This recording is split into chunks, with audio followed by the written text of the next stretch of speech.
আসসালামু আলাইকুম রহমতুল্লাহি ওবরাকাতু। আজকে দুনিয়া খুবই মানুষ স্বার্থবাজ। স্বার্থ ছাড়া কোনো মানুষ নেই। সেটা হোক আপনার আপনজন, হোক আপনার পরিবার, হোক বা সেটা দূরের। সবাই শুধু স্বার্থ দিকটাই বেশি জানে। তাই আপনি যাকে এতকাল দিয়ে আছেন, খাওয়াইতেছেন, কিন্তু হঠাৎ করে আপনি যদি তাকে না দিতে পারেন, তাহলে সে আপনাকে আর ভালো জানবে না।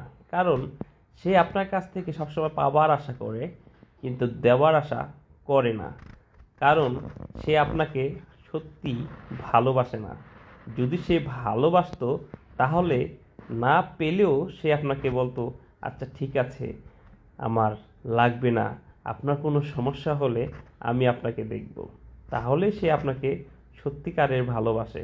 আর যদি দেখেন না, সে আপনার কাছ থেকে পাওয়ার জন্য সে আপনাকে বলল, আপনি তাকে দিতে পারলেন না, তখন যদি সে আপনার সাথে কোনোভাবেই তার আন্তরিকতা, ভালোবাসা না থাকে, তখন আপনি বুঝে নেবেন সে আপনাকে সত্যি ভালোবাসে না, ভালোবাসে আপনার কাছ থেকে পাওয়ার জন্য।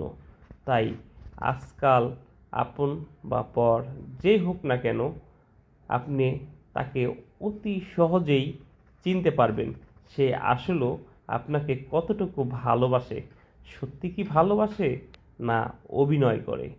আজকের দুনিয়ায় মানুষ অভিনয়টাই বেশি করে, ভালোবাসাটা শুধু মুখে বলে, অন্তরে নয়। তাই আসুন আমরা যাকেই ভালোবাসবো, অন্তর থেকে ভালোবাসবো এবং সত্য কথা বলবো, সত্যভাবে চলবো, মানুষকে সঠিক পথ দেখাবো। এই নিয়েই আমাদের জীবন সামনের দিক এগিয়ে নিয়ে যাই। আসসালামু আলাইকুম ওয়া রাহমাতুল্লাহি ওয়া বারাকাতুহু।